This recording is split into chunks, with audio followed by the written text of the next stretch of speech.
स्वागत करते हैं आप सभी लोगों का पीडब्ल्यू के बेहतरीन प्लेटफॉर्म से। तो आज हम लोग बात करने वाले हैं रियल टेस्ट के बारे में। जैसा हम आपको पहले भी एक दो बार हिंट दे चुके हैं, रियल टेस्ट जिस तरीके से हम नीट का पेपर फाइनल पेपर जब देने जाते हैं वहां पे कई बार पैनिक हो जाते हैं क्राउड को लेके, कई बार टाइम मैनेज नहीं कर पाते परफॉर्मेंस प्रेशर की वजह से। तो उन सब को देखते हुए हम ये चाहते हैं कि पूरे नीट की जो फील होती है वो आप नीट से पहले ले ले, ताकि आप एक बार उस चीज को जी लेंगे ना तो दोबारा रिपीटेड जब फाइनल नीट का पेपर देंगे तो ये छोटी मोटी गलतियों से आप बच जाएंगे। बिल्कुल। आपको क्या लगता है? सर मुझे लगता है कि ये जो टेस्ट हम कराने जा रहे हैं अपने आप में एक बहुत बड़ा टेस्ट है, क्योंकि ये जो टेस्ट है वो प्री नीट की तरह है। अच्छा, जो बच्चा इस पेपर को दे लेगा उसके कितने नंबर आ रहे होंगे, आसपास उतने ही नंबर उसके एक्चुअल नीट में आने वाले हैं। कई सारे बच्चों को ऐसा भी होता है कि पहली बार ओएमआर शीट सामने देखी, एकदम से क्या ही करना है, कैसे फिल करना है इसको, कैसे रोल नंबर फिल करना है, कैसे अपनी आंसर को मार्क करना है। बहुत सारे बच्चे बाद में आकर के इसलिए रोते हैं कि सर मैंने गलत मार्क कर दिया। अच्छा, कई बार इरिटेट हो जाते हैं कि जो इंग्लिश लेटर आते हैं वो साइन करते हैं, थंब इंप्रेशन होता है तो बच्चों को पता नहीं होता कि कब और कैसे होता है। तो एग्जैक्टली ए टू जेड हम लोग एनडीए का प्रोसीजर फॉलो करने वाले हैं, यहां तक कि हम आपका सेंटर भी वही देंगे जहां आपको फाइनल पेपर होने वाला है। हां बिल्कुल, मतलब 90-80% इस बात के चांसेस है, क्योंकि हमें वही स्कूल हायर करने की और बात चल रही है जो ले रहा है सेंटर जहां पे बना रहे हैं। अभी आपको लिस्ट भी दिखाएंगे, वो वही सेंटर से जहां पे एनडीए पेपर कराने वाली है। लगभग 140 शहरों के आसपास है। 140 से ज्यादा शहर के आपका कहना ये है कि मतलब बच्चे नीट का फील पूरा लेने वाले हैं, पूरा फील लेने वाले और मैं पहले ही सर इस पेपर में बैठेंगे भी तो बच्चे लाखों। एग्जाम से पहले नीट का फील। इसमें हर चीज से फील आएगा। देखो, एग्जाम से पहले नीट के प्रोसीजर का फील, नीट के एग्जाम में नए सेंटर पे जाने का फील, क्राउड देखने का फील, रोल नंबर फिल करने का फील, ओएमआर फिल करने का फील, जो प्रोसीजर होता है उसका फील, पेपर सॉल्व करने का एकदम नीट के पैटर्न में उसका फील। उसके बाद जो सबसे ज्यादा इंपॉर्टेंट है कि वही पे आपको पेपर देना है जहां पे फाइनल एनडीए का सेंटर होने वाला है, और उसी तरीके से आपको आंसर की मिलेगा, सब कुछ सेम टू सेम कराने वाले हैं। बहुत इम्प्रूवमेंट। चलिए तो सर शुरू करते हैं फिर। हां चलिए। बहुत बिल्कुल। तो आपके सामने है भाई साहब रियल टेस्ट जो है वो नीट ट्विन यहाँ लिखा है, मतलब आपका ये प्री नीट है जो आप पेपर देने जा रहे हो उसके एक महीने पहले एक ऐसा एग्जाम जिसमें आपने क्वालीफाई कर लिया तो उसमें भी क्वालीफाई कर लोगे। एक बात मैं यहाँ कहना चाहता हूँ, बच्चे आप कहेंगे कि सर इसके 3 टेस्ट करा दो। सुनो मेरी बात सुनो, क्या नीट के 3 टेस्ट होते हैं फाइनल? नहीं होता है, एक ही होता है ना। अगर हम 3 कराएंगे तो फील्ड डाइल्यूट हो जाएगा जो हम देना चाहते हैं। और जो 3 आप कह रहे हो ना उसके लिए बहुत बड़ा सरप्राइज है जो अभी बताएंगे। वो 3 नहीं 5 हो जाएंगे। कैसे? अभी देखिए। ठीक है, चलिए तो डिस्क्रिप्शन समझ लेते हैं क्या है रियल का एक्चुअल मतलब क्या है। Right evaluation and assessment for learning, इसका मतलब ये है।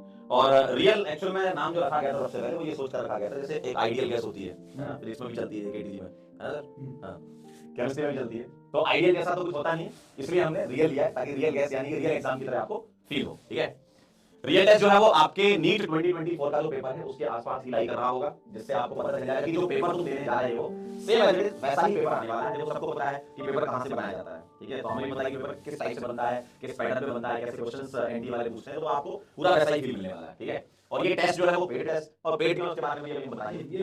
हां, और ये सभी बच्चों के लिए है जो पीडब्ल्यू में है या जो पीडब्ल्यू में नहीं है, मतलब आप कहीं भी पढ़ रहे हो इस पेपर को दे सकते हैं। ठीक, और जो एग्जाम कंडक्ट होगा वो सेम एनडीए स्टाइल में ही कंडक्ट होगा, सारा का सारा प्रॉपर पैटर्न वही होगा। ठीक है, 2 से 5 तक एग्जाम होगा जो आपका रियल में होने वाला है पेपर। हमारा वाला रियल टेस्ट है वो भी 2 से 5 होने वाला है। ठीक है, आगे चलते हैं, क्या पर्पस है इसको कंडक्ट करने का? भाई साहब पर्पस तो सीधा यही है कि इनको इनकी औकात पता चल जानी है नीट से पहले ही हाँ। कि अब नीट 2024 में कितने बच्चे हैं जो क्रैक करने वाले हैं, नीट फोड़ने वाले हैं, मचा देंगे। वही बच्चे पहले ही टेस्ट कर ले अपने आप को। ऐसा नहीं गलत फहमी में आ रहे हैं कि भैया हमने पढ़ लिया, हमारी पूरी सिलेबस कंप्लीट हो गई है, इस बार नीट में हम सिलेक्शन लेकर के ही आ रहे हैं। वो वाला खेल नहीं है। एग्जाम दो, पता करो कि किस रैंक पे आ रहे हो, कितने मार्क्स आ रहे हैं, और ये मान के चलो एग्जाम आप देने जा रहे हो प्लस माइनस 10 नंबर का फर्क आएगा। और इसी वजह से हम इसको ना, इसी वजह से हम क्या है कि इसको 1 महीने पहले रख रहे हैं, ताकि ठीक है आपकी औकात में आपको थोड़ी कमी समझ में आए तो 1 महीने का टाइम समझ में भी कर लो, इंप्रूव कर लो। देख लो। हमेशा सिलेक्शन का और सक्सेस का गुंजाइश उसी का होता है जो मेहनती है, लर्निंग एटीट्यूड के साथ चीजों को टैकल करता है। हाँ ठीक है भाई, हमें गलती, हमारी औकात इतनी नहीं थी, तो हम मेहनत करेंगे ना, उसको इंप्रूव करेंगे ना, वो मौका आपको मिलेगा यहाँ से रियलाइज करके आगे बढ़ने का। इसलिए भी जरूरी टाइम पास करने वाले बच्चे छट लेंगे। हाँ बिल्कुल बिल्कुल, चलिए आगे बढ़ते हैं सर, क्योंकि यही सारे पॉइंट है। देखो आपको स्ट्रॉन्ग प्रैक्टिस ग्राउंड। ठीक है, और ये आपको क्वेश्चन मतलब अलग अलग टाइप के क्वेश्चन मिलेंगे, है ना। अलग अलग टाइप का मतलब ये नहीं कि आउट ऑफ सिलेबस मिलेगा, और सेम सिलेबस का अलग सबसे तरीके ज्यादा से इंपॉर्टेंट frame है ना, सबसे ज्यादा हाँ। इंपॉर्टेंट है कि इतने बच्चे देंगे ना हाँ। जो एक्चुअल में नीट का रैंक हाँ। इसके रैंक के आसपास ही आसपास ही आएगा आएगा। आएगा, लेकिन कंडीशन सप्लाई। इसका ये मतलब कतई नहीं है, इसका ये मतलब कतई नहीं है कि अगर इसमें खराब हो गया तो नीट तुम्हारा अच्छा नहीं हो सकता। सुन मेरे भाई, ये तुम्हारे लिए है, तुम्हारे प्रैक्टिस के लिए है, तुम्हें अपने आप को जज करने के लिए है। जो नीट में जाके गलती ना कर दो उसके लिए कि ये पहले आप देख लो, प्रैक्टिस कर लो। इसका ये मतलब नहीं कि इसमें थोड़ा रैंक ऊपर नीचे आ गया तो फाइनल होगा। नहीं भाई, कई बार होता है कि बच्चा नीट का पेपर पहली बार देता है तो कैलकुलेशन मिस्टेक, टाइम मैनेजमेंट की गलती, बहुत सारी गलती कर देता है, तो वो गलती तो यहाँ कर लेना भाई। हम तो चाह रहे हैं कि वो गलती तुम यहाँ कर लो, उसमें रिपीट मत करो। इससे ना 20 25 30 नंबर और समझ लो जो कट रहे थे वो नहीं कटेंगे, वो नहीं कटेंगे। इंपॉर्टेंट ये है, और उसी को बेनिफिट होगा जो ये टेस्ट देगा, है ना, पेपर में तो 20 लाख बच्चे बैठेंगे, इसमें हम कोशिश करें कुछ 3-4 लाख के आसपास बच्चे बैठेंगे। तो भाई तो ये तुम उन बच्चों में से आगे निकल गए ना, इसको देखे कि आपने प्रैक्टिस कर लिया उस चीज जो आपको जीने वाले हो ना। देखो बहुत अच्छी पढ़ाई कर रहे हो, बहुत अच्छा क्वेश्चन प्रैक्टिस कर, बहुत अच्छी से आपकी तैयारी चल रही, खूब रिवीजन बढ़िया चल रहा है, लेकिन उन सब चीजों से कोई फर्क नहीं पड़ता है जब तक कि आपके 3 घंटे का पेपर अच्छा ना जाए। सारी नॉलेज सारी लर्निंग को आपको नंबर्स में कन्वर्ट करना है, इसलिए तो हम कहते हैं ज्यादा से ज्यादा टेस्ट दो, वो दो, और ये भी एक टेस्ट दो ताकि आप अपने प्रिपरेशन को, आप नीट के लाइफ को, नीट के मतलब नीट का पेपर जो होता है उसको पहले ही जी लो, ताकि आप वहां पे जाओ ना तुमको लगे यार ये मुझे पता है, ऐसे ऐसे होता है, ऐसे ऐसे होता है। हम अलग लेवल के कॉन्फिडेंस में होंगे वहां पे। सही बात है। पहली बार जाओगे तो डर जाते हैं वीर देख के और कई सारे पैनिक हो जाते हैं, लेकिन तुम इस टेस्ट को दे लोगे उसी सेंटर पे जहां पे नीट का वही इन्विजिलेटर, नया सिस्टम, नया रूम, रोड के बगल में, हाईवे के बगल में स्कूल होगा, ऐसे ही होता है गवर्नमेंट स्कूल में सेंटर ऐसे ही होता है। तो इन सब चीजों को आप एक बार जी लोगे ना तो नेक्स्ट टाइम जब फाइनल पेपर देने जाओगे तो आप अलग कॉन्फिडेंस में रहोगे। इसका ये है जो कि सबसे जरूरी चीज है। सबसे जरूरी चीज है। सर अगर मान लो मैं पहली बार पेपर देने जाता तो मुझे क्या है, जैसे किसी दूसरे शहर में मैं जा रहा हूँ, सपोज मेरा गांव में रहता हूँ, ठीक है, मैं शहर में पेपर देने जा रहा हूँ, तो मुझे सारा अरेंजमेंट करना पड़ेगा कि कैसे जाना है, क्या करना है, कौन सी बस पकड़नी है, किस ऑटो से वहां तक जाना है, तो वो तुम 1 महीना पहले कर चुके होगे। तो इसमें अलग लेवल का कॉन्फिडेंस आएगा और ये आपको फाइनल पेपर के परफॉर्मेंस को बूस्ट करेगा। दूसरी बात, इस बात से मुझे याद आया कि मेरा मैट्रिक होता 10th का या पॉलिटेक्निक और AEEE का पेपर जब मैं देने कहीं जा रहा हूँ तो 2 दिन पहले जाता था, और 2 दिन पहले जाके उस 1 दिन पहले या 1 दिन पहले सेंटर पे जाके रेकी करता था। वो क्या देते, अच्छा यहाँ से एंट्री जाना है, यहाँ से एग्जिट होगा, ये क्लासरूम है, इसके कोने में कहाँ पे सेंटर पड़ेगा, देख के आते थे। रहता था, डर रहता है, हमेशा रहता है। कई लोग, आप लोग भी ये करेंगे, बिल्कुल करेंगे। तो वो करने का मौका एक बार पहले देता हूँ, है ना, ताकि इससे सही हो जाए। मतलब एक्चुअली में एक तरीके से रिवीजन है, जैसे आपका सिलेबस कंप्लीट हो जाता है, आप रिवाइज करते हैं। इसमें जो टाइम मिल जा रहा है इनको कि एग्जाम के बाद 20-25 दिन जो अपने आप को इंप्रूव करेंगे, वो टाइम मिल जाएगा, वो बहुत इंपॉर्टेंट है। और दूसरी बात ये देखो ना, जैसे हम कोई कंसेप्ट पढ़ते हैं तो बच्चा ही है, पहली बार कितनी आसान चीजें पढ़ा दो बच्चा ही होता है, उसको बहुत सारी चीजें दिमाग में जाएगी, कुछ चीजें नहीं जाएगी। जब हम उसको रिपीट करते हैं या रिवाइज करते हैं, उसी समय मैं दोबारा बता दूं तो ज्यादा समझ आ जाता है। या कोई सवाल हमने सॉल्व किया 10 लाइन में सॉल्व हुआ, उसी को जब हम दोबारा सॉल्व करते हैं तो शायद 4 लाइन हो जाता है, 4 लाइन हो जाता है, और उसके क्लियर पिक्चर दिमाग में बनता है, क्योंकि हम दूसरी बार कर रहे होते हैं। तो हमारा पर्पस ही पूरा यही है कि वो हम एक बार आपकी प्रैक्टिस करा दें ताकि वहां पे आपका परफॉर्मेंस इंक्रीज हो, है ना। चलिए आगे बढ़ते हैं, पर्पस आपको बता दिया गया है। रियल टेस्ट की फीस क्या है? 299 है हमारे बच्चों के लिए जो पीडब्ल्यू में है, और 499 भी हमारी बच्चों के लिए जो कि पीडब्ल्यू में नहीं है ना, तो सभी हमारे बच्चे हैं, ठीक है। बट ये इसमें क्या होगा, इसमें कूपन कोड जाएगा, बिल्कुल बिल्कुल नीचे। अच्छा, तो जो टेस्ट की फी जो ली जा रही है वो इसलिए ली जा रही है कि जैसे हमें स्कूलों से बात करनी है, उनसे टाई अप करना होता है, तो उसके अपने खर्चे होते हैं। पेपर आपको रेंट पे लेना होता है, स्कूल जब आप संडे को लेते हो तो उसको पे करना होता है, पर्टिकुलर कॉस्ट देना होता है उसका। इन्विजिलेटर अलग से आता है, उनका कॉस्ट देना होता है। रिजल्ट प्रिपरेशन का आपको कॉस्ट देना पड़ता है। एग्जाम कंडक्ट कराने के लिए प्रिंट होगा, पेपर प्रिंट कहीं करवाओगे आप, प्रिंट करा के सेंटर भेजोगे। चलो हमारी पास इतनी टीम है कि हम पेपर तो बनवा लेंगे, लेकिन पेपर प्रिंट भी चलो करवा लेंगे, लेकिन प्रिंट पेपर ट्रांसपोर्टेशन का कॉस्ट लगता है, वहां पेपर पहुंचाना पड़ेगा, और मतलब पूरा ऑपरेशन के स्टाफ लगेंगे। हाँ, मतलब आप बोलना नहीं चाहिए, लेकिन आप उसी एनटीए उसी का कॉस्ट तो लेती है ना, कुछ 1500 जो भी है भाई, बहुत कम ही लेने की कोशिश कर रहे हैं हम लोग। ये जो एग्जामिनेशन सेंटर है स्कूलों में रहेंगे इनके, हाँ, स्कूलों में ये प्रॉपर एग्जाम वाली फील्ड, जरूर नहीं, कॉलेज भी हो सकता है। हाँ, कॉलेज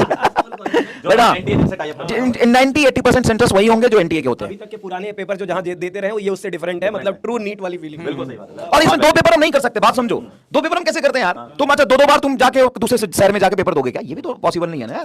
और वो चीज मतलब आप 2 बार बाहर नहीं जा सकते, मल्टीपल टाइम्स कैसे जाओगे? और उसका तरीका हमने ढूंढ लिया है, वो बताएंगे आगे। बिल्कुल, चलिए आगे चलते हैं। तो जो फीस है वो आपको रजिस्ट्रेशन फॉर्म जब आएगा, अभी मैं आपको एक बार दिखा भी दूंगा कि कैसे आपको रजिस्टर करना है, वहां पर पेमेंट करना होगा। और पीडब्ल्यू के स्टूडेंट जो है उनको ना डिस्काउंट मिलेगा अगर कूपन कोड आपको यूज कर दें उसमें। तो अब कूपन कोड कैसे मिलेगा? कूपन कोड मिलेगा आपको टेक्स्ट मैसेज के जरिए, व्हाट्सएप के जरिए, वो आपको भिजवा दिया जाएगा, उसकी आप टेंशन मत लीजिए। डिस्काउंट का मतलब रुक जाओ, इस पे डिस्काउंट नहीं है। डिस्काउंट का मतलब गलत मत समझना, एक्चुअल में फीस 799 है और इनके लिए भी फीस 799 है। बट ये हमने सोचा था पहले, बट काफी हम लोगों ने क्या किया कि नहीं यार इसको और मिनिमम करते हैं, तो पहले हमने यही कॉस्ट निकाला था कि एक्चुअल में ये सारा प्रोसीजर फॉलो करने का, टेस्ट कराने का जो कॉस्ट आ रहा है पर स्टूडेंट, वो इतने के आसपास आता है। सॉरी, पीछे कर दिया क्या मैंने, वो कुछ इतने के आसपास आता है कॉस्ट, तो इतना कॉस्ट रखना था। लेकिन हमने बोला कि चलो नहीं, इसको और कम करते बचाते हैं, यहाँ बच्चे इतना नहीं दे पाएंगे एक टेस्ट के लिए, लेकिन यार लगता है सारी चीजें जो आपकी कॉस्ट पड़ती है वो लगता है। तो 799 पे आप एक कूपन कोड अप्लाई करेंगे तो पीडब्ल्यू के स्टूडेंट के लिए 299 होता है। अब हमें कैसे पता चलेगा पीडब्ल्यू के स्टूडेंट हो? तो जितने भी यकीन 1 से 6 तक बच्चे एनरोल्ड है, लक्ष्य में बच्चे एनरोल्ड है ना, पेड बैचेस में आप एनरोल्ड हो ना, लक्ष्य के किसी भी बैच में होंगे, यकीन के किसी भी बैच में होंगे, क्रैश कोर्स के किसी भी बैच में होंगे, हिंदी इंग्लिश मीडियम, ऑफलाइन विद्यापीठ के किसी बैच में होंगे, पाठशाला के किसी भी बैच में होंगे, सबके नंबर पे एक कूपन कोड जाएगा। उसके लिए 2-3 दिन वेट कर लेना, अगर नहीं जा रहा है तो थोड़ा समय भी लग सकता है, डेटा पे कब किस पे डाल रहे हैं। तो ये जो कूपन कोड जाएगा पीडब्ल्यू के स्टूडेंट के नंबर पे जाएगा, जो किसी भी हमारे बैचेस में एनरोल्ड है। उस कूपन कोड को अप्लाई करने के बाद आपको डिस्काउंट मिल जाएगा। जो बाहर के स्टूडेंट अभी तक पीडब्ल्यू में सिर्फ यूट्यूब पे लेक्चर देखा है ना, और आप देना चाहते हैं इस टेस्ट को, अभी तक कोई पेड कोर्सेज में एनरोल्ड नहीं है आप, तो आपके लिए ये फीस 499 होगा। और ये व्हाट्सएप भी जाएगा आपको, एसएमएस जाएगा और ईमेल भी जाएगा। अच्छा, तीनों चीज भेज रहा है कूपन कोड। तो ये नहीं बोल सकते मेरा नंबर ऑफ था, ये नहीं बोल सकते हमने मैसेज नहीं देखा मेल पे चला जाएगा, तुम कुछ तो चेक करोगे भाई मेरे। बढ़िया, ये बहुत बढ़िया है। तो सर ये कुछ इंपॉर्टेंट डिटेल्स है उसके बारे में जान लेते हैं। जैसे टेस्ट का नाम क्या है, हम इसको रियल टेस्ट नाम दे रहे हैं। टेस्ट का टाइप क्या है, जैसा नीट का पेपर होता है वैसे ही टेस्ट होगा आपका। मोड ऑफ टेस्ट क्या होगा, ऑफलाइन होगा, पेन पेपर बेस्ड, है ना। बिल्कुल। लैंग्वेज ऑफ द पेपर क्या होगी आपकी, इंग्लिश और हिंदी दोनों ही मीडियम में पेपर होगा, ठीक है। Test conducting body obviously physics वाला है अपने। और ऑफिशियल वेब पेज, इसके बारे में आप ध्यान से देखना जरा, realtest.pw.live, है ना, ये पूरा टाइप कर दें आप और आप तो इसको भी बनवाने में अलग से अपन ने मैन पावर या कॉस्ट जो भी लगा है, इसमें भी लगा है। और ये लगाने का पर्पस यही है यार कि हम तुमको पूरा नया फील देना चाहते हैं, नहीं तो अपने नॉर्मल वेबसाइट पे भी करा सकते थे, अलग से इसलिए बनाया इसको। रजिस्ट्रेशन स्टार्ट हो रहा है बेटा 4 मार्च, ये बहुत इंपॉर्टेंट डेट है आपके लिए। 4 मार्च से स्टार्ट हो रहा है रजिस्ट्रेशन और एंड हो जाएगा ये 17 मार्च को, ठीक है। और रजिस्ट्रेशन की फी आपको बता दी गई है। जो एग्जाम की डेट है वो होगी 7 अप्रैल 2024। तो एमआर सर इस डेट ये रखने का क्या लॉजिक है? ये रखने का लॉजिक है कि तुम्हारे ना एक्चुअल में जो तुम्हारा एग्जाम है नीट का वो यही है, असली एग्जाम तुम्हारा नीट का यही है, ये है तुम्हारा फाइनल डेट। तो अब जो भी प्रिपरेशन आप कर रहे हो, जो भी आप कैलकुलेशन और जो भी टाइम टेबल बना रहे हो फाइनल रिवीजन का, फाइनल मॉक पेपर देने का, वो सब कुछ इसी के हिसाब से बनो। मतलब आप समझो ही नहीं कि इसके बाद टेस्ट है, मतलब समझो कि अभी से लेकर के नीट में तुम्हारे फाइनल एग्जाम तक सिर्फ 1 महीने 5 दिन बचे हैं, बस। इससे ज्यादा है ही नहीं, समय ही नहीं है। और तुमको एक महीने सब का डेट कुछ, रखेंगे तो सही रहेगा ना। हाँ नहीं वही मैं बता रहा हूँ, सब कुछ तुम्हें इसी को मान के चलना है।